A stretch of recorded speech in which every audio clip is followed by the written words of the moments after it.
Hello everyone, welcome to the channel UPPCS prelim test series 2024 के अंतर्गत आज हम देखेंगे दृष्टि आईएएस की तरफ से तीसरा टेस्ट सीरीज। ये आपका लेटेस्ट पैटर्न पे टेस्ट सीरीज है, तो वीडियो को शुरू से लेकर के अंत तक जरूर देखें। आपके एग्जाम में काफ़ी बेनिफिट होने वाला है। तो बढ़ते हैं अपने आज की टेस्ट सीरीज की तरफ। पहला क्वेश्चन है, अनुच्छेद 13 के संदर्भ में बताना है कौन से कथन सही है। यह न्यायिक समीक्षा के सिद्धांत को स्पष्ट रूप से प्रदान करता है। ठीक है, ये प्रावधान करता है कि संविधान संशोधन एक कानून नहीं है और इसे न्यायालय के समक्ष चुनौती नहीं दी जा सकती। तो ये गलत है। संविधान संशोधन एक कानून है। ये आपका केशवानंद भारती मामले 1973 के अंतर्गत मूल अधिकार का जब उल्लंघन होता है तो आपको न्यायालय के समक्ष चुनौती दी जा सकती है। तो दूसरा गलत है, पहला सही है, सी ऑप्शन राइट हो जाएगा। दूसरा देखेंगे 16वें संविधान संशोधन के अंतर्गत बताना है शपथ या प्रतिज्ञान में संप्रभुता अखंडता शब्द 16वें संविधान संशोधन अधिनियम 1963 के द्वारा जोड़े गए हैं। ये ठीक है। 16वां संविधान संशोधन अधिनियम 1963 राष्ट्रीय एकता परिषद की सिफारिशों पर अधिनियमित किया गया है। ये भी ठीक है, तो दोनों राइट हो जाएंगे। बोथ 1 और 2 करेक्ट होगा। किसे राज्य का प्रमुख कहा जाता है? तो राज्य का प्रमुख होता है राष्ट्रपति। आपने देखा होगा जब राष्ट्रपति शासन लगाया जाता है तो ये राष्ट्र का प्रमुख होता है। वैसे इसमें अगर मुख्यमंत्री होता तो आप मुख्यमंत्री सिलेक्ट करते, और केंद्र सरकार का प्रमुख होता है प्रधानमंत्री। यहाँ पे सी राइट हो गया। कथन है और कारण है आपके, प्रधानमंत्री राष्ट्रपति के प्रसाद पर्यंत पद धारण करता है। ये आपका ठीक है। और राष्ट्रपति द्वारा प्रधानमंत्री को किसी भी पद मुक्त किया जा सकता है, तो ये किसी भी समय नहीं कर सकते हैं। जब तक लोकसभा में उसको बहुमत प्राप्त होगा वो प्रधानमंत्री बना रहेगा। तो यहाँ पे ए सत्य है, आर असत्य है, सी पार्ट करेक्ट हो जाएगा। पांचवा है, यदि हमारे संविधान के तहत किसी पदाधिकारी की तुलना अमेरिकी राष्ट्रपति से की जाए तो वो प्रधानमंत्री है, ना कि संघ का राष्ट्रपति। ये किसने कहा था? तो ये बी.आर. अम्बेडकर ने कहा था। पी राइट हो जाएगा। मंत्रिपरिषद सामूहिक रूप से किसके प्रति उत्तरदायी होती है? तो ये आपके लोकसभा के, सी पार्ट करेक्ट हो जाएगा। सातवां है, संविधान में कौन सा अनुच्छेद संसद के प्रावधानों से संबंधित है? तो संसद के प्रावधान से संबंधित है हमारा अनुच्छेद 79 से 122 के अंतर्गत, और ये आपका भाग 5वें में है, तो ये भी ध्यान रख सकते हैं। राज्यसभा की अधिकतम सदस्य संख्या आपसे पूछा गया है, तो ये है 250। इसमें से 238 सदस्य आपके राज्यों से और केंद्र शासित प्रदेशों से निर्वाचित होते हैं अप्रत्यक्ष रूप से, और 12 जो सदस्य होते हैं वो राष्ट्रपति द्वारा नामांकित किए जाते हैं। आगे बढ़ेंगे। इसमें पूछा गया है नाम परिवर्तन के लिए संसद को निम्नलिखित में से किस अनुच्छेद के अंतर्गत प्रावधान करना चाहिए? नाम का परिवर्तन या क्षेत्र का विस्तार करना या उसको कम करना, ये सारे प्रावधान अनुच्छेद 3 में वर्णित है। तो यहाँ पे सी पार्ट राइट हो जाएगा। लोकसभा राज्यसभा में विपक्ष के नेता को सांविधिक मान्यता किस वर्ष प्रदान की गई थी? तो ये 1977 में लोकसभा और राज्यसभा को सांविधिक मान्यता दी गई थी। विपक्ष का नेता आपका कैबिनेट मंत्री के बराबर की सुविधाएं दी जाती हैं और उसके ही समकक्ष माना जाता है। आगे बढ़ेंगे। इसमें सचेतक के पद के संदर्भ में बताना है कौन से कथन सही है। इसका उल्लेख भारत के संविधान में किया गया है, ये गलत है। ऐसा कोई वर्णन नहीं है। प्रत्येक राजनीतिक दल, चाहे वो सत्ताधारी हो या विपक्ष का, सदन में अपना या संसद में अपना सचेतक होता है। तो ये आपका राइट हो जाएगा। तो यहाँ पे केवल 2 करेक्ट होगा। 13 नंबर है, भारत के उपराष्ट्रपति के संदर्भ में बताना है कौन सा कथन सही है। उपराष्ट्रपति के चुनाव के लिए पात्र होने के लिए व्यक्ति की आयु 30 वर्ष पूरी होनी चाहिए। तो ये आपका गलत है, 35 वर्ष होनी चाहिए। उन्हें राज्यसभा के सदस्य के रूप में चुनाव के लिए योग्य होना चाहिए। ये ठीक है। उनका निर्वाचक मंडल राष्ट्रपति के चुनाव के निर्वाचक मंडल के समान है। ये गलत है, क्योंकि राष्ट्रपति के चुनाव में लोकसभा के सदस्य यानी राज्यसभा और लोकसभा दोनों सदस्य और विधानसभा के सदस्य पार्टिसिपेट करते हैं, जबकि उपराष्ट्रपति के चुनाव में केवल संसद सदस्य यानी लोकसभा राज्यसभा के ही मेंबर चुनाव में पार्टिसिपेट करते हैं। उनका चुनाव फर्स्ट फास्ट द पोस्ट प्रणाली के आधार पे है, तो ये गलत है आपका। तो यहाँ पे केवल बी पार्ट राइट होगा। संसदीय शब्दावली है और उससे संबंधित परिभाषाएं दी गई हैं, आपको बताना है। तो यहाँ पे देखो दिया है सत्रावसान। इसका मतलब होता है संसद की बैठक का निर्दिष्ट समय के लिए समाप्त हो जाना, या दूसरा है संसद के सत्र की समाप्ति। तो यहाँ पे शब्दावली दी गई है और परिभाषा है। तो सत्रावसान का मतलब होता है संसद के सत्र की समाप्ति। स्थगन का मतलब होता है कुछ समय के लिए बैठक को समाप्त करना, तो ये फर्स्ट मैच हो जाएगा। आहूत का मतलब होता है बुलाना, तो ये संसद के सभी सदस्यों को बैठक के लिए बुलाने की प्रक्रिया होती है। गणपूर्ति का मतलब होता है बैठक आयोजित के लिए आवश्यक सदस्यों की न्यूनतम संख्या जो 1/10 होती है वो पूरी होनी चाहिए। आगे बढ़ेंगे। देखो संवैधानिक संशोधन अधिनियम दिए गए हैं और विषय दिए गए हैं। तो 52वां संशोधन ये दल बदल विरोधी से संबंधित है। 61वां है ये आपका मतदान की आयु 21 से 18 वर्ष कर दी गई थी। 73 संशोधन अधिनियम ये पंचायती राज से संबंधित, और 86वां ये शिक्षा का अधिकार से संबंधित है। तो यहाँ पे आपका हो जाएगा 3 2 3 1 4।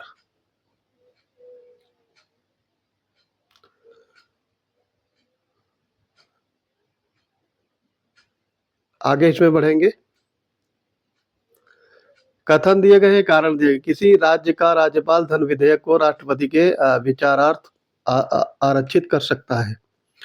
और अगला कारण दिया है, जब राज्यपाल किसी धन विधेयक को राष्ट्रपति के विचारार्थ आरक्षित करता है तो विधेयक के अधिनियम में उसकी कोई भूमिका नहीं होती है। तो इसमें आपको बताना है।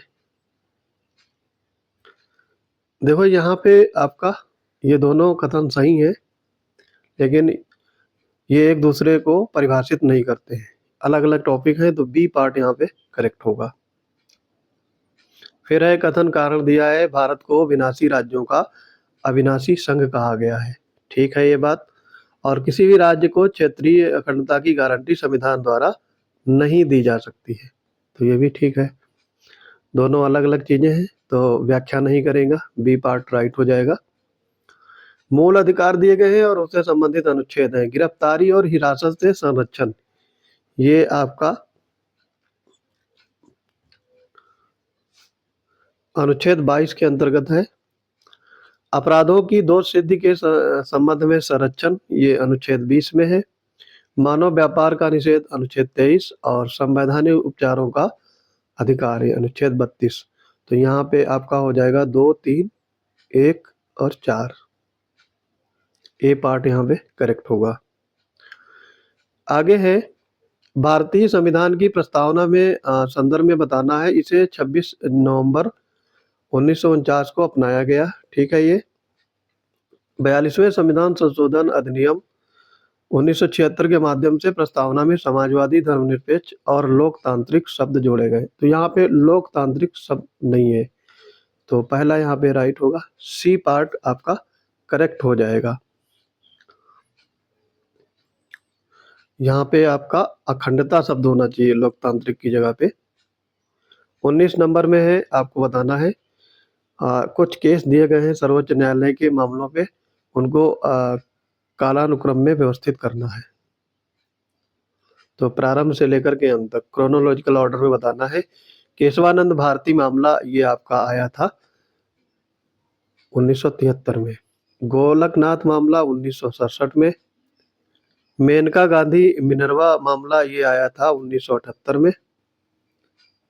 और मिनर्वा वाला ये आया था 1980 में। मेनका गांधी 1978, मिनर्वा मिल्स मामला 1980। तो सबसे पहले दूसरा आएगा, फिर पहला, तीसरा, चौथा। ए पार्ट करेक्ट हो जाएगा। भारतीय संविधान की प्रस्तावना के संदर्भ में सही कालानुक्रमिक क्रम बताना है आपको। तो यहाँ पे देखो सबसे पहले आपका आएगा संप्रभु, समाजवादी, धर्मनिरपेक्ष, लोकतांत्रिक, गणराज्य। ये आपको इसी क्रम में याद रखना है। संप्रभु, समाजवादी, धर्मनिरपेक्ष, लोकतांत्रिक, गणराज्य। 26 नवंबर 1949 के अनुसार भारत के संविधान में शामिल थी। तो इसमें 395 अनुच्छेद थे, 8 अनुसूचियाँ थी, तो बी पार्ट करेक्ट हो जाएगा। 22 नंबर में है, कौन सा कथन संविधान सभा के संबंध में सत्य नहीं है? ये गठन क्रिप्स मिशन प्रस्ताव द्वारा किया गया था, तो ये गलत है। ये कैबिनेट प्लान के द्वारा हुआ था, कैबिनेट मिशन जो आया था। और दूसरा है, इसकी पहली बैठक हुई थी 9 दिसंबर 1946 को, ठीक है ये। सचिदानंद सिन्हा ने इसकी अध्यक्षता की थी और ये पूर्ण रूप से निर्वाचित निकाय है, तो ये अप्रत्यक्ष रूप से चुना गया था। तो यहाँ पे गलत पूछे गए हैं, तो ए और सी दोनों गलत यहाँ पे हो जाएंगे।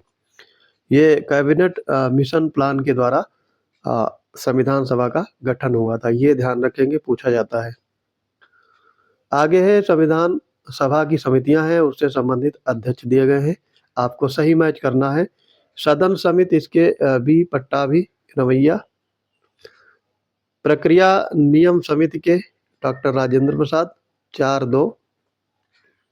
मूलाधिकार उपसमिति, इसके जेबी कृपलानी, 3। और प्रांतीय के सरदार वल्लभ भाई पटेल, 4-2-3-1। डी पार्ट यहाँ पे राइट हो जाएगा। आगे इसमें देखेंगे, छठी अनुसूची निम्नलिखित में से किससे संबंधित नहीं है? असम, मणिपुर, मिजोरम, मेघालय। तो यहाँ पे असम, त्रिपुरा, मिजोरम, मेघालय होगा, यहाँ पे मणिपुर नहीं होगा। बी पार्ट करेक्ट हो जाएगा। भारत के संविधान की 9वीं अनुसूची भारत के संवैधानिक संशोधन अधिनियमों में किसमें सम्मिलित की गई है? तो ये भूमि सुधार से संबंधित है, पहली संशोधन में आया था, तो ए पार्ट यहाँ पे 1951 में ये भी ध्यान रख सकते हो। आगे इसमें है 26 नंबर में, किस संविधान संशोधन अधिनियम द्वारा सिक्किम को पूर्ण राज्य का दर्जा प्रदान किया गया? तो ये 36वां संविधान संशोधन अधिनियम 1975। डी पार्ट करेक्ट हो जाएगा। कथन दिया है, भारतीय संविधान के अनुच्छेद 12 के अनुसार किसी भी मूल अधिकार का उल्लंघन या उसे असंगत करने वाले सभी कानून शून्य और अमान्य है। तो ये अनुच्छेद 12 में नहीं, 13 में है, तो ये गलत हो गया। केशवानंद भारती मामले में सर्वोच्च न्यायालय ने निर्णय दिया है कि किसी संवैधानिक संशोधन को इस आधार पर चुनौती दी जा सकती है कि वह मौलिक अधिकार का उल्लंघन करता है, जो कि दस्तावेज के मूल ढांचे का एक घटक है। ये सही है, तो यहाँ पे कथन गलत है, कारण सही है। डी पार्ट राइट हो जाएगा। आगे है 28 में, कौन सा अनुच्छेद किसी भी धर्म के प्रचार के लिए करों के भुगतान से स्वतंत्रता से संबंधित है? तो ये अनुच्छेद 27। सी पार्ट यहाँ पे करेक्ट हो जाएगा। अनुच्छेद 19 के अंतर्गत नहीं आता है, पूछा गया है। किसी हथियार के शांतिपूर्वक एकत्र होने का बिना हथियार के शांतिपूर्ण एकत्र होने का अधिकार, ये ठीक है, ये 19 के अंतर्गत आता है। कानूनी प्रकृति का कोई भी पेशा अपनाने का अधिकार, ये भी आपका 19 के अंतर्गत आता है। सहकारी समिति बनाने का अधिकार, तो ये सहकारी समिति बनाने का ये भी आता है। भारत से बाहर यात्रा करने का अधिकार, तो ये अनुच्छेद 21 में वर्णित है, ना कि 19 में, तो ये गलत हो गया, यही सही है। भारत के संविधान के निम्नलिखित किस अनुच्छेद को डॉक्टर भीमराव अम्बेडकर ने ऐसा अनुच्छेद जिसके बिना यह संविधान निरर्थक होगा कहा है? तो ये अनुच्छेद 32, संवैधानिक उपचारों का अधिकार। डी पार्ट यहाँ पे करेक्ट हो जाएगा। कौन सा युग्म सुमेलित नहीं है? अर्धसंघी, ये विलियम रायकर, तो ये आपका यही गलत है, ठीक है, ये केसी व्हीलर होना चाहिए। बाकी बार्गेनिंग फेडरलिज्म, ये मॉरिस जोन्स, ये सही है। कोऑपरेटिव फेडरलिज्म ग्रेनविल ऑस्टिन, और federation with the centralising tendency Ivor Jennings, ये सारे याद रखेंगे, पूछे जाते हैं। तो यहाँ पे अर्धसंघी है, ये केसी व्हीलर के द्वारा लिखा गया है। 42वें संविधान संशोधन अधिनियम 1976 के द्वारा राज्य नीति निर्देशक सिद्धांतों में कौन सा सम्मिलित किया गया है? सभी नागरिकों के लिए आजीविका के पर्याप्त साधनों का अधिकार, ये नहीं है। बच्चों के स्वस्थ विकास के लिए अवसर सुनिश्चित करना, ये ठीक है, बी पार्ट यहाँ पे राइट हो जाएगा। 33 में है, 51A के अंतर्गत कर्तव्य नहीं है, पूछा गया है। भारत की संप्रभुता, एकता, अखंडता को बनाए रखना और उसकी रक्षा करना, ये 51A के अंतर्गत वर्णित है। देश की समग्र संस्कृति की समृद्ध सुरक्षा, विरासत को महत्व देना और संरक्षित करना, ठीक है ये। गाय, बछड़े और दुधारू पशुओं के लिए के पद पर रोक लगाना, ये आपका 51A के अंतर्गत नहीं है, 48 में वर्णित है, तो यही सही होगा। वनों, झीलों, नदियों, वन्य जीव सहित प्राकृतिक पर्यावरण की रक्षा और संरक्षण प्रदान करना, ये ठीक है। तो यहाँ पे गाय, बछड़े, दुधारू पशुओं के वध पर रोक लगाना, ये आपका 48 के अंतर्गत आता है। कौन संघीय सरकार की विशेषता नहीं है? संविधान की सर्वोच्चता, स्वतंत्र न्यायपालिका, नग्न संविधान, नम्य संविधान और द्विसदनीय विधानमंडल। तो यहाँ पे नम्य जो है ये नहीं है, यहाँ पे अनम्य होना चाहिए। भारत के संविधान का कौन सा अनुच्छेद केंद्र और राज्यों के बीच प्रशासनिक संबंधों से संबंधित है? तो यहाँ पे आपको बताना होगा कौन संबंधित है। देखो यहाँ पे 3 चीजें होती हैं, एक विधायी संबंध, प्रशासनिक और वित्तीय संबंध, 3 टाइप के। तो आपसे प्रशासनिक पूछा गया है, तो ये होगा 256 से 263 के बीच में। अगर विधायी संबंध पूछा जाता तो 245 से 255 के बीच में होता, और अगर वित्तीय संबंध पूछे जाते 268 से 293, ये तीनों आपको ध्यान रखने हैं। यदि संसद को राष्ट्रीय हित में राज्य सूची पर कानून बनाने की आवश्यकता है, तो किस प्रकार के बहुमत की आवश्यकता होगी?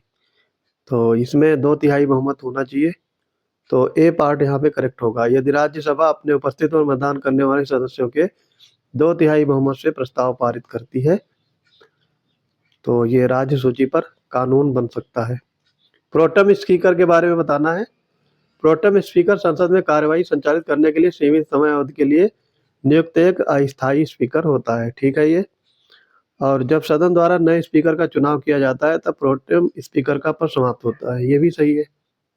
यहाँ पे बोथ A1 और 2 सही हो जाएंगे।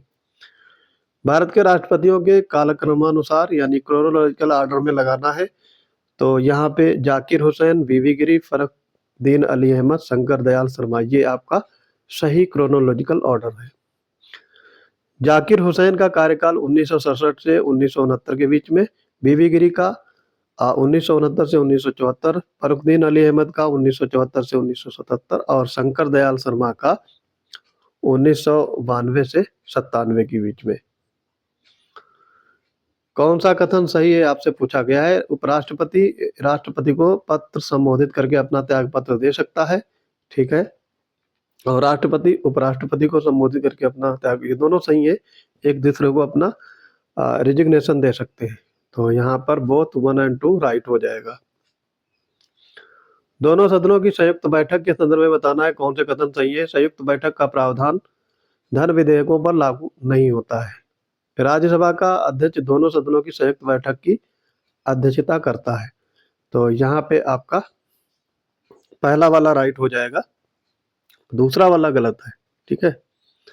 पहला सही है, दूसरा गलत क्यों हो गया? क्योंकि राज्यसभा का अध्यक्ष नहीं करता है। अगर आप स्पीकर नहीं है तो डिप्टी स्पीकर करेगा, और अगर वो भी अनुपस्थित है तो फिर उपसभापति इसकी अध्यक्षता करेगा, ना कि राज्यसभा का अध्यक्ष। तो यहाँ पर केवल एक राइट हो जाएगा। रेगुलेटिंग एक्ट 1773 के संदर्भ में बताना है। इसने वर्ष 1774 में बॉम्बे में एक सर्वोच्च न्यायालय की स्थापना की, जिसमें एक मुख्य न्यायाधीश और 3 अतिरिक्त न्यायाधीश शामिल थे। तो ये बॉम्बे में नहीं किया था, कोलकाता में किया था, तो ये गलत हो गया।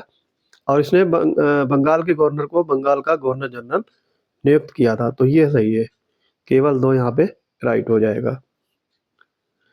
कौन सा ईस्ट इंडिया एक्ट 1784 की एक विशिष्ट विशेषता नहीं है? प्रथम बार भारत में कंपनी के क्षेत्रों को भारत में ब्रिटिश संपत्ति के रूप में संदर्भित किया गया था, ये तो है। इसने कंपनी के वाणिज्यिक राजनीतिक कार्यों को अलग कर दिया, ठीक है ये। इसने राजस्व मामलों और राजस्व संग्रहण से संबंधित मुद्दों को सर्वोच्च न्यायालय के क्षेत्राधिकार से हटा दिया है, तो ये वाला आपका गलत हो जाएगा, सी पार्ट यहाँ पे राइट हो जाएगा। और ब्रिटिश सरकार को कंपनी के मामलों और भारत में उसके प्रशासन पर अंतिम अधिकार प्रदान किया गया, ये भी ठीक है। तो इसमें राजस्व मामले और राजस्व संग्रहण से संबंधित मुद्दों को सर्वोच्च न्यायालय के क्षेत्राधिकार से हटा दिया, जबकि जोड़ा गया था यहाँ पे, ना कि हटाया गया। 43 में है किस वर्ष लॉर्ड कॉर्नवालिस को बंगाल का गवर्नर जनरल नियुक्त किया गया था? तो ये 1786 में, बी पार्ट करेक्ट होगा। चार्टर एक्ट 1833 के संदर्भ में बताना है कौन से कथन सही है। इस अधिनियम के द्वारा सिविल सेवकों के चयन के लिए खुली प्रतियोगिता की व्यवस्था लागू की गई। तो यहाँ पे कंपटीशन हुआ था, तो ये गलत हो जाएगा, खुली प्रतियोगिता नहीं थी। भारत के गवर्नर जनरल को संपूर्ण ब्रिटिश भारत पर विशेष विधायी अधिकार प्रदान किए गए थे। तो ये वाला आपका राइट हो जाएगा। तो केवल 2 यहाँ पे करेक्ट होगा। 45 में है, किस चार्टर अधिनियम ने पहली बार भारतीय विधान परिषद में स्थानीय प्रतिनिधित्व का प्रावधान किया था?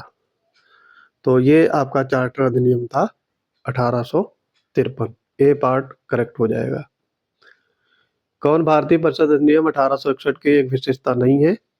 पोर्टफोलियो प्रणाली को मान्यता दी गई,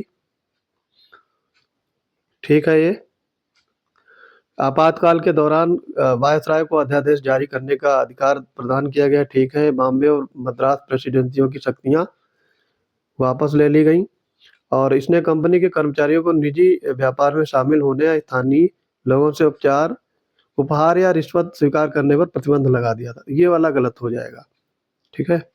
बाकी तीनों सही है। तो आपसे गलत पूछा गया था, डी पार्ट करेक्ट हो जाएगा। ये निजी व्यापार नहीं है, सरकारी व्यापार था। किस अधिनियम ने लंदन में भारत के लिए उच्चायुक्त का नया कार्यालय गठित किया? काफी इंपॉर्टेंट है, और इसका आंसर हो जाएगा भारत सरकार अधिनियम 1919। बी पार्ट करेक्ट हो जाएगा। भारतीय स्वतंत्रता अधिनियम 1947 में भारतीय रियासतों को कौन से विकल्प नहीं दिए गए थे? भारत के डोमिनियन में शामिल होना, ठीक है। पाकिस्तान के डोमिनियन में शामिल होना, ये भी सही है। स्वतंत्र रहना, ये तीनों थे।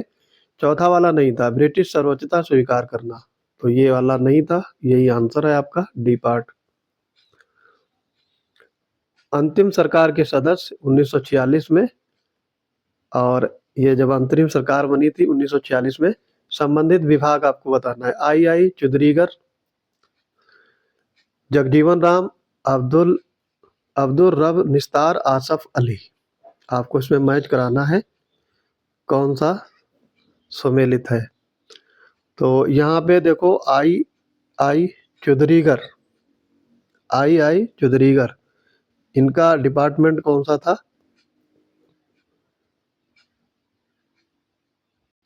वाणिज्य। जगजीवन राम श्रम, अब्दुल रब निस्तार डाक और वायु, और आसफ अली रेलवे। तो यहाँ पे 2 4 3 1, 2 4 3 1, बी पार्ट यहाँ पे राइट हो जाएगा। स्वतंत्र भारत के प्रथम मंत्रिमंडल में आर के षणमुगम मुगन शेट्टी, ये कौन सा विभाग था इनका? तो वित्त था। प्रथम मंत्रिमंडल में आर के षणमुगम को वित्त विभाग दिया गया था। घटनाओं को कालक्रमानुसार क्रम में व्यवस्थित करें। संविधान सभा द्वारा उद्देश्य प्रस्ताव को अपनाया जाना, ये आपका प्रस्ताव आया था 22 जनवरी 1947 में। राष्ट्रीय ध्वज को अपनाया गया था 22 जुलाई 1947। राष्ट्रमंडल में भारत की सदस्यता का अनुसमर्थन करना 1949 में। और राष्ट्रपति का प्रथम चुनाव जो होता है वो 24 जनवरी 1950 में। तो ये 1 2 3 4 हो जाएंगे, सही सुमेलित है ये। ए पार्ट यहाँ पे राइट हो जाएगा। किसने प्रारूप समिति में डीपी खेतान का स्थान लिया था? तो ये थे टीटी कृष्णामाचारी। डीपी खेतान की मृत्यु के बाद टीटी कृष्णामाचारी प्रारूप समिति के मेंबर बनते हैं। आपको पता होना चाहिए, प्रारूप समिति में 7 थे। बी आर अम्बेडकर ये अध्यक्ष थे, एन गोपाल स्वामी अयंगार, अल्लादी कृष्ण स्वामी अय्यर, डॉक्टर के एम मुंशी, सैयद मोहम्मद सादुल्ला, एन माधव राव, और इन्होंने जब इस्तीफा दिया था तो बी एल मित्र इनकी जगह ली थी। टीटी कृष्णामाचारी की बनते हैं जब डीपी खेतान की मृत्यु हो जाती है। तो ये सारे याद रखने हैं, पूछे जाते हैं। संविधान सभा के संदर्भ में कौन सा कथन सही है आपको बताना है। सिंह को संविधान सभा के प्रतीक मुहर के रूप में अपनाया गया था। तो यहाँ पे सिंह नहीं था, हाथी था, गलत हो गया ये। एस.एन. मुखर्जी संविधान के मुख्य प्रारूपकार थे, ये ठीक है। एच.वी.आर. अयंगर को संविधान सभा का संवैधानिक सलाहकार, तो ये वी.एन. मित्र थे, ना कि एच.वी.आर. अयंगर। और चौथा है बसंत कृष्ण वैद्य भारतीय संविधान के अंग्रेजी संस्करण के लेखक थे। तो ये हिंदी में लिखे थे, ना कि अंग्रेजी। तो यहाँ पे दूसरा केवल राइट होगा। डॉक्टर बी आर अम्बेडकर ने किसे भारतीय संविधान की नवीन विशेषता बताया है। तो भीमराव अम्बेडकर ने राज्य के नीति निर्देशक सिद्धांतों को संविधान की नवीन विशेषता बताई है। सी पार्ट आपका राइट हो जाएगा। कौन सी आधिकारिक भाषा 92 संशोधन अधिनियम 2003 के द्वारा सम्मिलित की गई थी। तो इसमें 4 भाषाएं जोड़ी गई थी। ये भाषाएं आपको याद होनी चाहिए। बोडो और डोगरी, ये दोनों भाषाएं थी। इनके अलावा 2 भाषाएं और थी,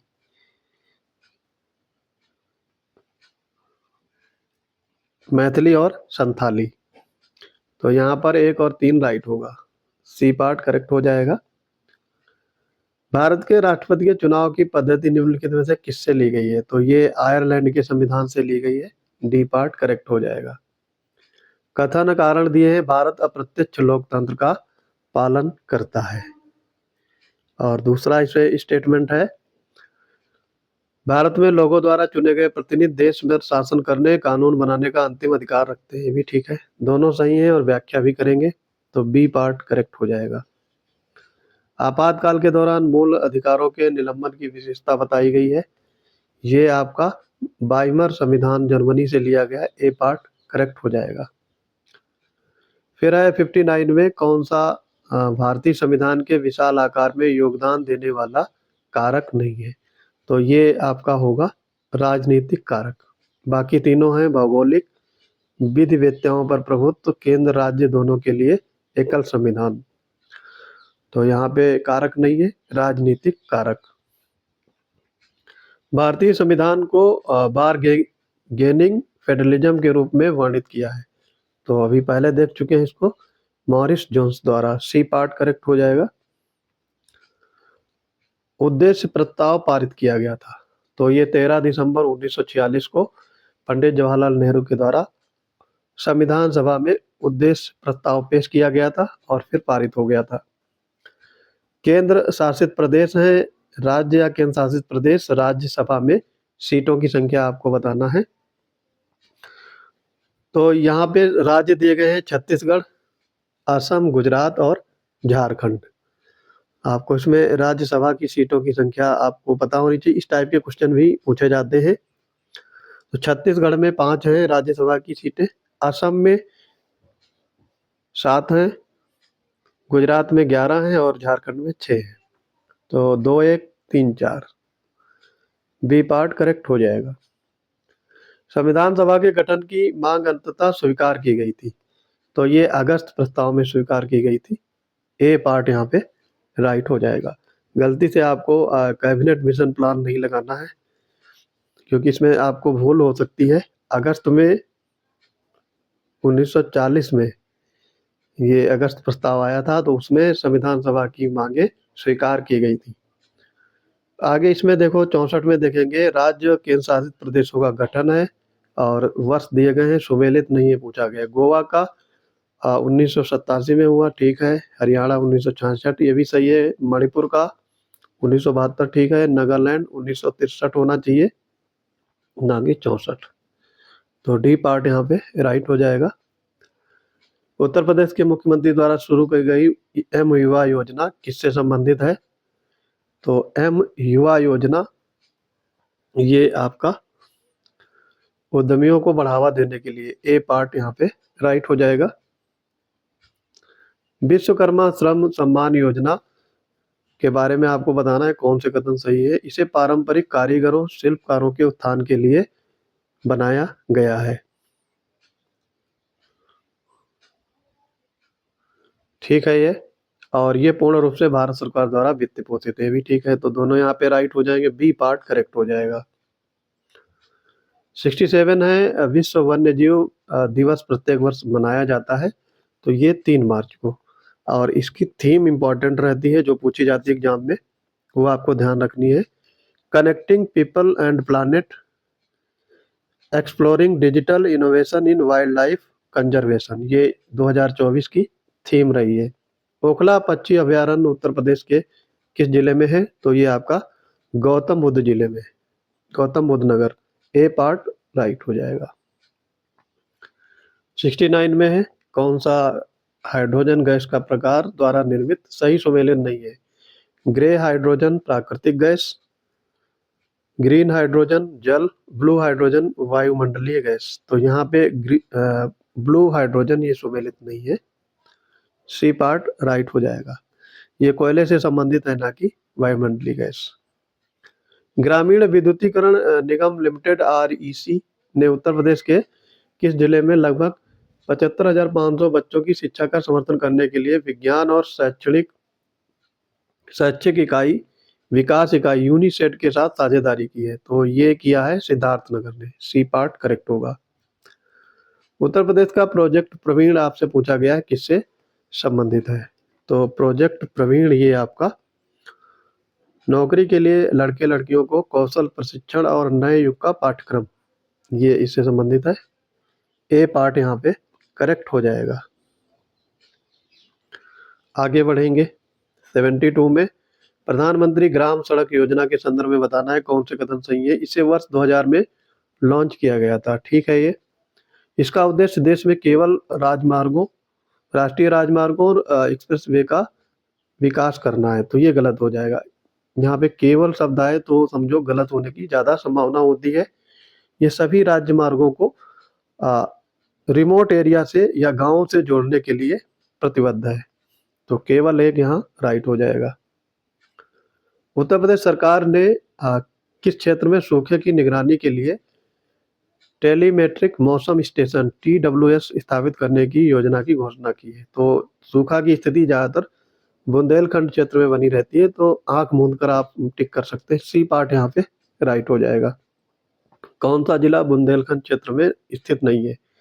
तो बुंदेलखंड रीजन में 7 जिले आते हैं, उनको आपको याद रखना चाहिए क्योंकि वो पूछे जाते हैं। चित्रकूट, बांदा, झांसी, महोबा, जालौन, हमीरपुर और ललितपुर, तो यहाँ पे आजमगढ़ है, ये नहीं है, डी पार्ट करेक्ट हो जाएगा। मूल अधिकारों के संदर्भ में बताना है कौन सा कथन सत्य है? मूल अधिकार राजनीतिक लोकतंत्र के आदर्श को बढ़ावा देने के लिए होते हैं, ठीक है। ये यदि मूल अधिकारों का उल्लंघन किया जाए तो उन्हें न्यायालय द्वारा लागू नहीं किया जा सकता, ये गलत हो जाएगा, लागू किया जा सकता है। वे आंतरिक नहीं बल्कि विशेषित होते हैं, ठीक है। ये तो ए और सी दोनों राइट हो जाएंगे। 76 है मार्शल लॉ के संदर्भ में बताना है। भारत में मार्शल लॉ की अवधारणा फ्रांसीसी सामान्य कानून से ली गई है, तो ये गलत है, ये ब्रिटिश के द्वारा आया था, ब्रिटेन से ली गई थी। भारतीय संविधान के अनुच्छेद 34 में स्पष्ट रूप से इसका प्रावधान किया गया है, ये वाला आपका राइट हो जाएगा। तो यहाँ पर ये भी आपका गलत होगा, ठीक है, ये भी गलत है। अनुच्छेद 34 में मूल अधिकारों पर प्रतिबंध लगाती है, तो ये भी गलत है, दोनों यहाँ पे गलत हो जाएंगे।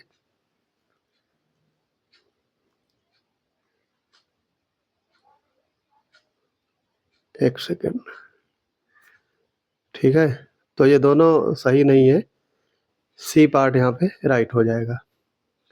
77 में है कौन सा भारत के राष्ट्रपति के चुनाव के लिए निर्वाचक मंडल का हिस्सा नहीं है? तो इसमें मनोनीत सदस्य होते हैं, वो हिस्सा नहीं होते हैं। संसद के दोनों सदस्यों को मनोनीत सदस्य, सी पार्ट आपका राइट हो जाएगा। नागरिकता अधिनियम 1955 के तहत भारतीय नागरिकता प्राप्त करने के लिए कौन सी व्यवस्था नहीं है, पूछा गया है? तो जन्म से, वंशक्रम से, पंजीकरण से, तो यहाँ पे नन ऑफ दीज होगा, डी पार्ट करेक्ट हो जाएगा। 79 में है कौन सा कर्तव्य राष्ट्रपति द्वारा भारत के महान्यायवादी को नहीं सौंपा गया है? तो ये आपका होगा, भारत सरकार को विधिक सलाह देता है, ठीक है। सर्वोच्च न्यायालय में सभी मामलों में भारत सरकार का प्रतिनिधित्व करेगा, भारत सरकार की ओर से उच्च न्यायालय में पेश होगा। यहाँ पर भी डी राइट हो जाएगा, नन ऑफ दीज। 80 नंबर है, भारतीय संसद में प्रश्नकाल के दौरान एक तारांकित प्रश्न को एक अतारांकित प्रश्न से क्या अलग करेगा? तो तारांकित और अतारांकित प्रश्नों के बारे में आपको पता होना चाहिए। तारांकित प्रश्न के लिए मौखिक उत्तर की आवश्यकता होती है और जबकि पूरक प्रश्नों की अनुमति होती है। अतारांकित प्रश्न जो होते हैं वो रिटन में दिए जाते हैं। तो यहाँ पे ए राइट हो जाएगा।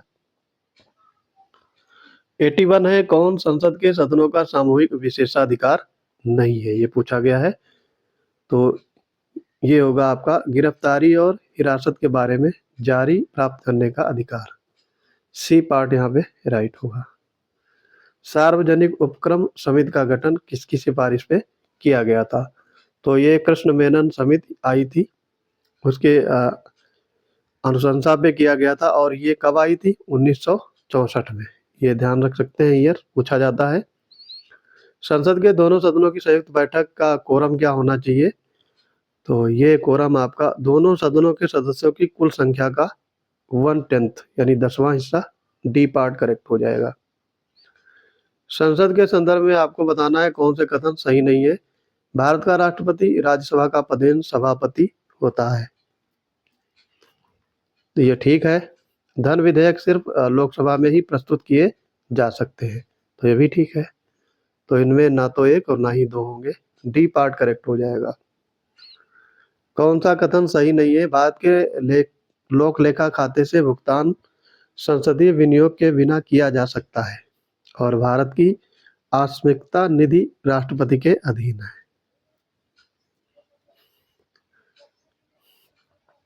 तो ये भी आपका दोनों राइट हो जाएंगे, ठीक है। तो यहाँ पे सी पार्ट आपका करेक्ट हो जाएगा। Both 1 and 2 right. राज्य के नीति निर्देशक सिद्धांतों में कौन सा भारतीय संविधान में गांधीवादी विचारधारा को प्रतिबिंबित नहीं करता है? ग्रामीण क्षेत्रों में कुटीर उद्योगों को बढ़ावा देना, ये गांधीवादी विचारधारा है। नशीले पेय पदार्थों और नशीली दवाओं के सेवन पर प्रतिबंध, ये भी है। अनुसूचित जाति, अनुसूचित जनजाति और कमजोर वर्गों के शैक्षिक और आर्थिक हितों को बढ़ावा देना, ये भी ठीक है। समान न्याय को बढ़ावा देना और गरीबों को निःशुल्क विधिक सेवा प्रदान करना, ये नहीं है। तो यहाँ पे डी पार्ट करेक्ट हो जाएगा। भारतीय संविधान को वकीलों का स्वर्ग कहा गया है, तो काफी इंपॉर्टेंट है, ये ध्यान रखेंगे। ये किसने कहा था? आइवर जेनिक्स ने। बी पार्ट करेक्ट हो जाएगा। अंतरिम बजट का उद्देश्य पूछा गया है आपसे। अंतरिम बजट उस सरकार द्वारा प्रस्तुत किया जाता है जो आम चुनाव से पहले अपने कार्यकाल के अंतिम वर्ष में होता है। तो यहाँ पे पहला वाला ए पार्ट ही राइट हो गया। एसके धर समिति भारत सरकार द्वारा नियुक्त की गई थी, तो ये एसके धर समिति आई थी राज्यों का भाषाई पुनर्गठन के लिए। सी पार्ट आपका यहाँ पे करेक्ट हो जाएगा। और ये समिति बनी थी 1948 में।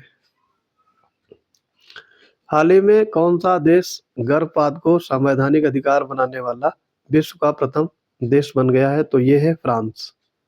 ए पार्ट करेक्ट हो गया। बी साई प्रणीत ये सेवानिवृत्त की घोषणा की है, किस खेल से संबंधित है पूछा गया है।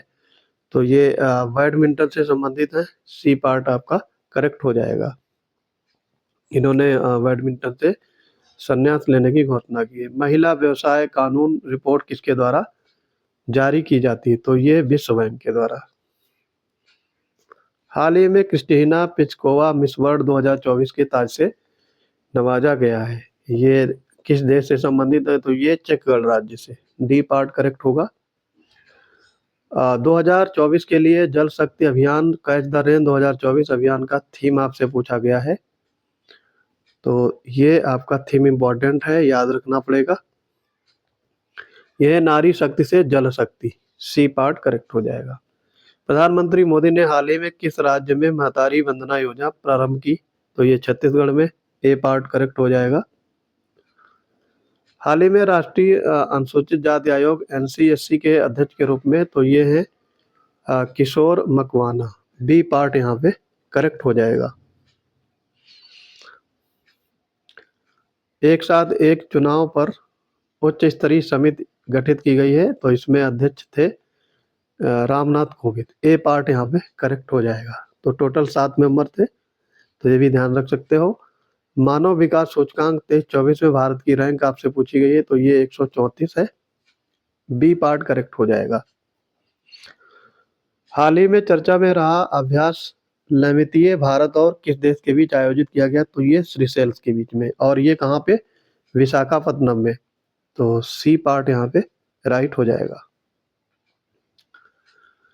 विश्व वायु गुणवत्ता रिपोर्ट 2023 के अनुसार विश्व स्तर पर कौन सा विश्व का सबसे प्रदूषित महानगरीय क्षेत्र आपसे पूछा गया है, तो ये आपका बेगूसराय, बी पार्ट यहाँ पे राइट हो जाएगा। दोस्तों एक 99 वाला देखेंगे, ये जो लामेतीय अभ्यास था ये आपका विशाखापत्तनम में नहीं, ये दो आपका संयुक्त सैन्य अभ्यास था, तो यहाँ पे मिस्टेक हुई थी, ठीक है। तो ये विशाखापत्तनम में नहीं हुआ था, ये चीज ध्यान रखेंगे। ये आपका भारतीय सेना के गोरखा राइफल सिरसल थाना के 45 कर्मियों ने इसमें भाग लिया था। 102 में 101 देखेंगे, स्टार्ट कार्यक्रम जो है ये किस मंत्रालय या किस संस्थान के द्वारा लॉन्च किया गया था, तो ये इसरो के द्वारा, सी पार्ट करेक्ट हो जाएगा। और चंद्रयान 3 लैंडिंग साइट के लिए अंतर्राष्ट्रीय खगोलीय संघ द्वारा किस नाम को मंजूरी दी गई, तो ये शिव शक्ति पॉइंट, ए पार्ट करेक्ट हो जाएगा। प्रधानमंत्री नरेंद्र मोदी को भूटान के राजा द्वारा किस पुरस्कार से सम्मानित किया गया, तो ये order of the drupe Gyalpo, A part correct होगा। भारत की प्रथम बैटरी स्टोरेज गीगा फैक्ट्री का संचालन शुरू करने वाला ये जम्मू कश्मीर राज्य बना है। तो अभी प्रेजेंट में इसमें 7 गीगावाट आवर की क्षमता है, और ये 2027 तक 20 गीगावाट आवर तक बढ़ाने की योजना रखी गई है।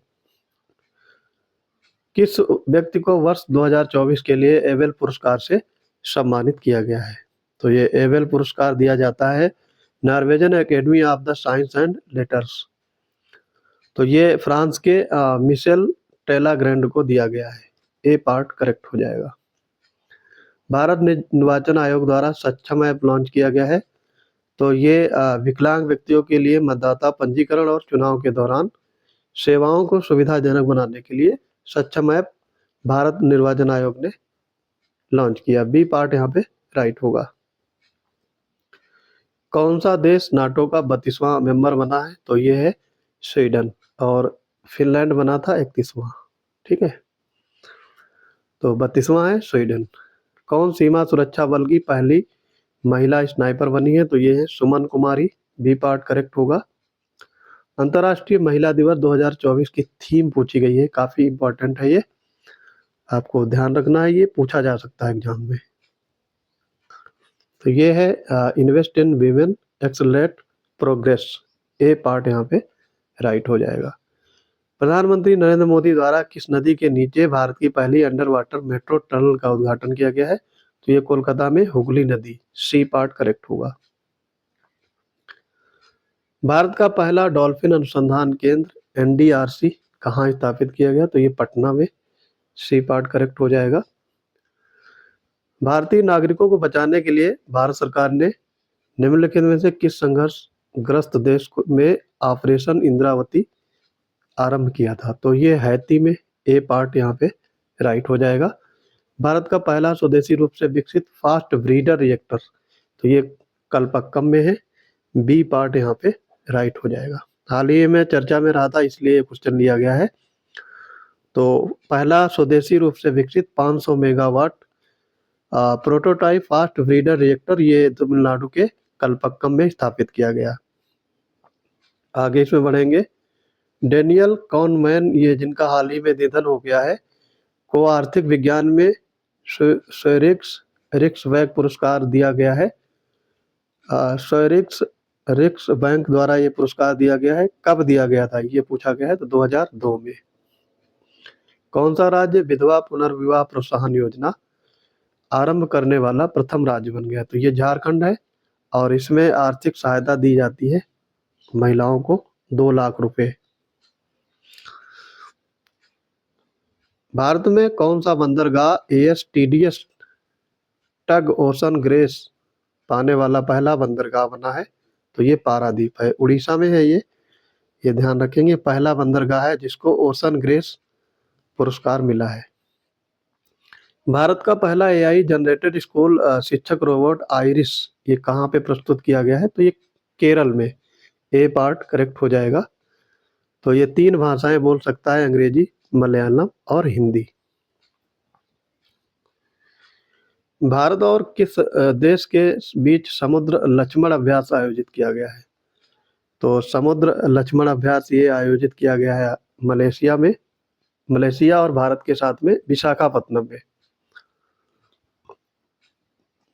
आगे है चपचारकूट। चापचरकूट महोत्सव मनाया जाता है मिजोरम में। बी पार्ट करेक्ट होगा यहाँ पे। लोकसभा अध्यक्ष किस संसदीय मंच का पदेन अध्यक्ष नहीं होता है? लोकसभा अध्यक्ष युवाओं पर संसदीय मंच ये होता है। जल संरक्षण और प्रबंधन पर संसदीय मंच, इसमें भी ये इसका अध्यक्ष होता है। और ग्लोबल वार्मिंग जलवायु परिवर्तन संसदीय, इसका भी होता है। जनसंख्या और सार्वजनिक स्वास्थ्य पर संसदीय मंच, इसमें नहीं होता है। ठीक, इसका ये चेयरमैन नहीं होता है। तो ये चीजें ध्यान रखनी है। तो आंसर हो जाएगा आपका सी पार्ट।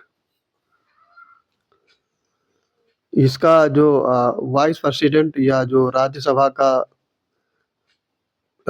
सभापति होता है वो इसका पदेन अध्यक्ष होता है। राज्यसभा का सभापति के रूप में काम करता है वो जनसंख्या और सार्वजनिक स्वास्थ्य पर संसदीय मंच का चेयरमैन होता है, और बाकी तीनों के लोकसभा का स्पीकर। भारत के नियंत्रक एवं महालेखा परीक्षक के बारे में बताना है।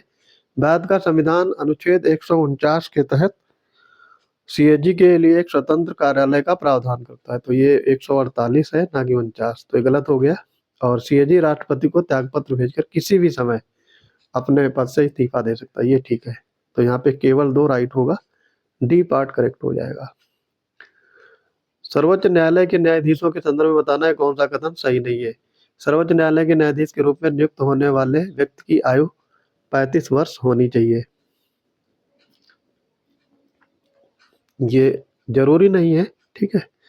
और इसकी पात्रताएं हैं वो पूरी होनी चाहिए। भारत का नागरिक हो, 5 वर्ष तक हाई कोर्ट में ये वकालत किया हो या न्यायाधीश रहा हो, और 10 वर्ष तक ये वकालत किया हो अधिवक्ता के रूप में हाई कोर्ट में, तो वो सुप्रीम कोर्ट का न्यायाधीश बन सकता है। तो यहाँ पे पहला वाला ही गलत होगा, ये मैंडेटरी नहीं है।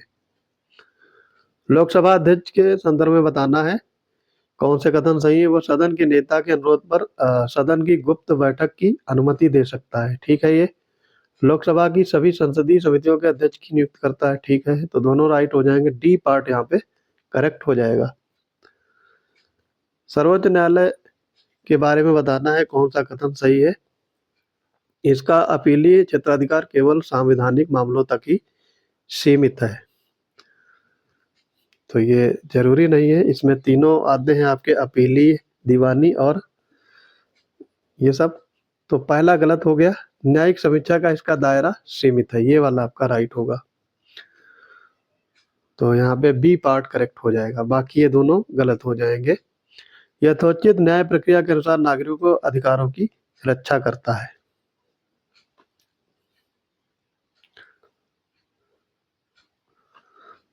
और इसका बोर्ड, इसका कोई सलाहकार क्षेत्राधिकार नहीं है। तो इसके पास सलाहकार क्षेत्राधिकार है, और ये दोनों गलत दिए हैं नीचे के। तो यहाँ पे केवल न्यायिक समीक्षा का इसका दायरा सीमित है, ये चीज ध्यान रखेंगे। निंदा प्रस्ताव के बारे में आपको बताना है। लोकसभा में इस प्रस्ताव को अपनाने का औचित्य बताना होगा, ठीक है। ये इसे किसी एक मंत्री या मंत्रियों के समूह या संपूर्ण मंत्रिपरिषद के खिलाफ लाया जा सकता है, ठीक है। इसे विशिष्ट नीतियों और कार्यों के लिए मंत्रिपरिषद की निंदा करने के लिए प्रस्तुत किया जाता है, ठीक है। यदि यह लोकसभा में पारित हो जाता है तो मंत्रिपरिषद को पद से इस्तीफा, कोई लोग इसको इस्तीफा नहीं देते हैं, निंदा प्रस्ताव आते ही रहते हैं। तो यहाँ पे डी पार्ट राइट हो जाएगा। लेखनम सत्र आपसे पूछा गया है। नई लोकसभा के निर्वाचित होने के बाद वर्तमान लोकसभा का अंतिम सत्र, जिसे लेमडक सत्र कहा जाता है। तो यहाँ पे ए पार्ट आपका करेक्ट हो जाएगा। आगे बढ़ेंगे इसमें 127 संसदीय विशेषाधिकार के संबंध में बताना है कौन से कथन सही नहीं है। व्यक्तिगत विशेषाधिकार केवल सिविल मामलों में ही उपलब्ध होते हैं। ठीक है ये।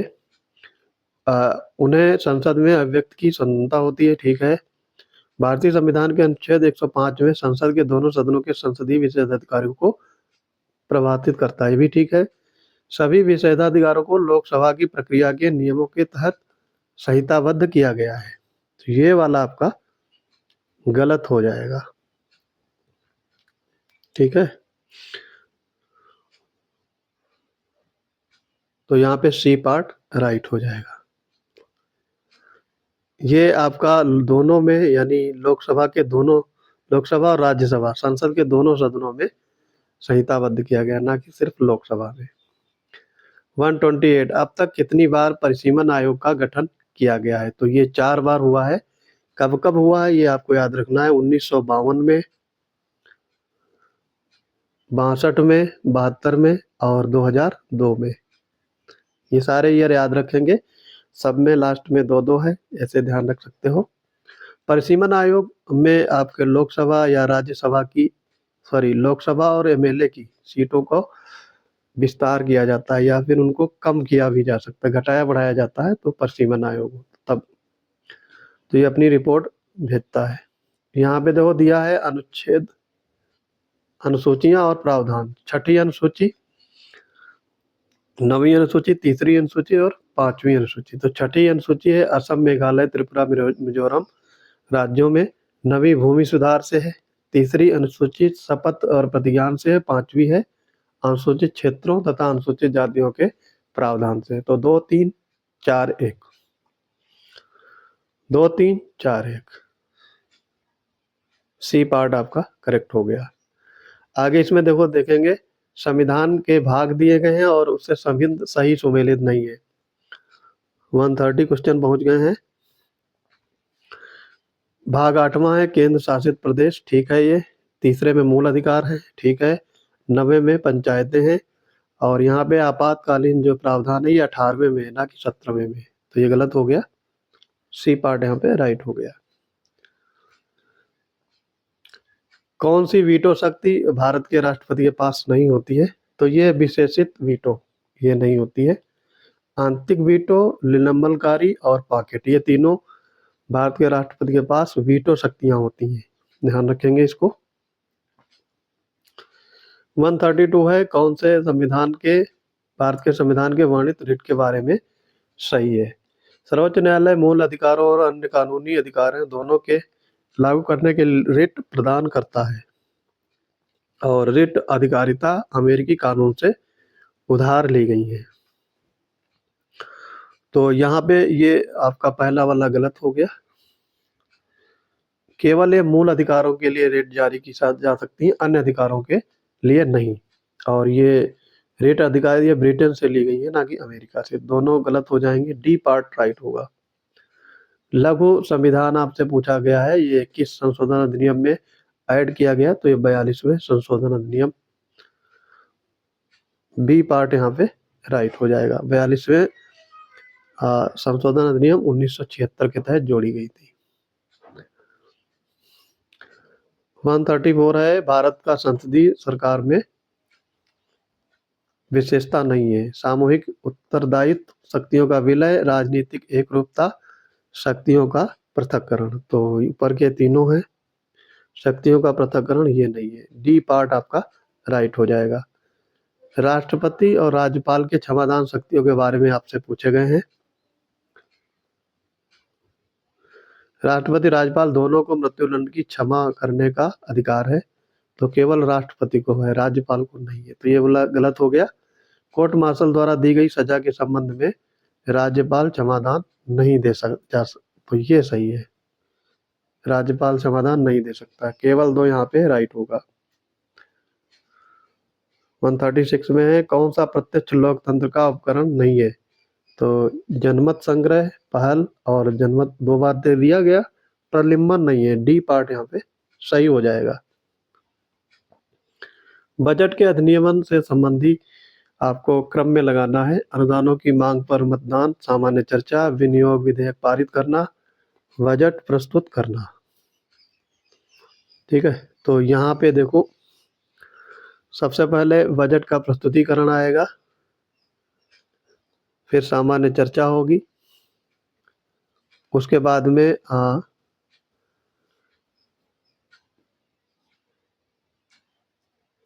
अनुदानों की मांग पर मतदान होगा और फिर विनियोग विधेयक पारित होगा।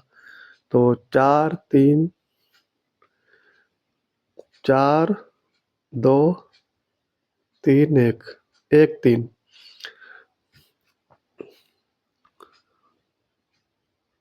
4 2 1 3 बी पार्ट यहाँ पे करेक्ट हो जाएगा। सरकारी विधेयक और गैर सरकारी विधेयक के संदर्भ में बताना है। सरकारी विधेयक मंत्री के अलावा संसद के किसी भी सदस्य द्वारा पेश किया जा सकता है, तो केवल मंत्री के द्वारा किया जाता है, अन्य के नहीं। और सदन में गैर सरकारी विधेयक पेश करने के लिए 7 दिनों की सूचना की आवश्यकता होती है, तो ये 30 दिन की होती है, ना कि 7 दिन। तो ये भी गलत हो गया, तो बोथ 1 और 2 दोनों रॉन्ग होंगे, डी पार्ट करेक्ट हो जाएगा। विपक्ष के नेता के संदर्भ में बताना है कौन से कदम सही है। भारत के संविधान में विपक्ष के नेता का उल्लेख नहीं है, ठीक है ये।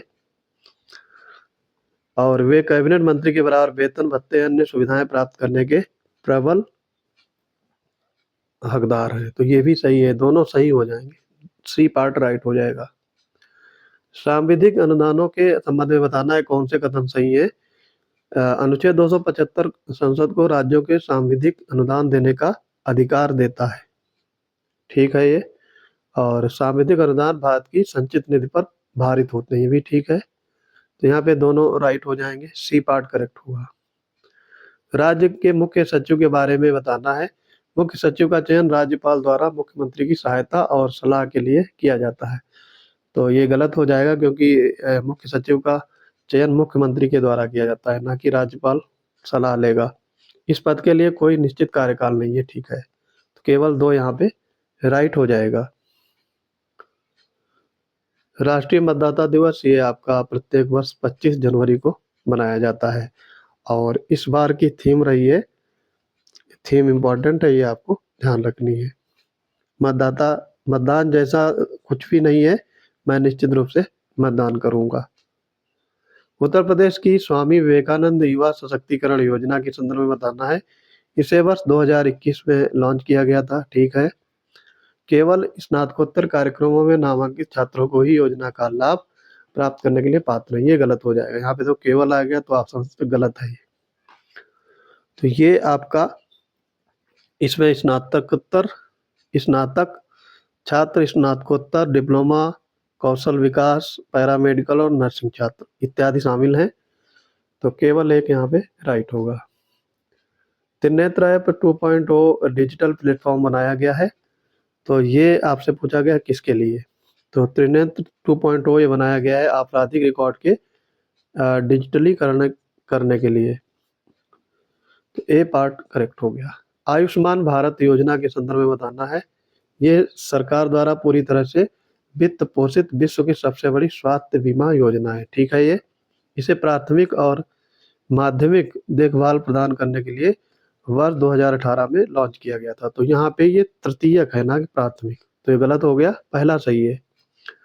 और यूपी आयुष्मान भारत योजना में अग्रणी राज्य बना है, जिसमें 5 करोड़ लोगों का पंजीकरण किया है, ठीक है, तो ये भी ध्यान रखेंगे। आगे है 146 मसान होली, एक विशेष 2 दिवसीय कार्यक्रम उत्तर प्रदेश के द्वारा किस स्थानों पर मनाया गया, तो ये आपका वाराणसी में, डी पार्ट करेक्ट हो जाएगा। उत्तर प्रदेश निम्नलिखित जिलों में से कौन सा अन्य राज्यों की सीमा से अधिकतम संख्या में जुड़ा हुआ, तो ये आपका सोनभद्र होगा, डी पार्ट करेक्ट हो जाएगा। सोनभद्र पश्चिम में मध्य प्रदेश से, दक्षिण में छत्तीसगढ़ से, दक्षिण पूर्व में झारखंड और पूर्व में बिहार से, 4 राज्यों से सोनभद्र की सीमाएं लगती हैं। सांसद स्थानीय क्षेत्र विकास योजना एमपी लैट्स के संदर्भ में बताना है। ये एक केंद्रीय क्षेत्र की योजना है जिसकी घोषणा 1993 में की गई थी और ये योजना ग्रामीण विकास मंत्रालय द्वारा प्रसारित है। तो इसमें दोनों कथन स्टेटमेंट राइट होंगे तो बोथ 1 और 2 राइट हो जाएगा।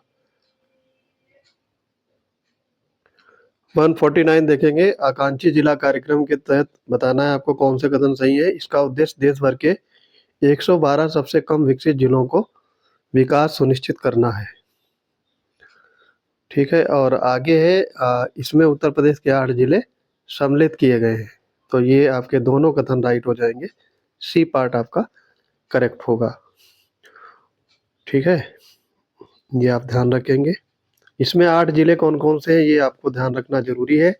बहराइच है, बलरामपुर है, चंदौली, चित्रकूट, फतेहपुर, श्रावस्ती, सिद्धार्थनगर और सोनभद्र। और अब देखेंगे आज का अंतिम क्वेश्चन। हाइड्रोजन ईंधन के संदर्भ में बताना है कौन से कथन सही है।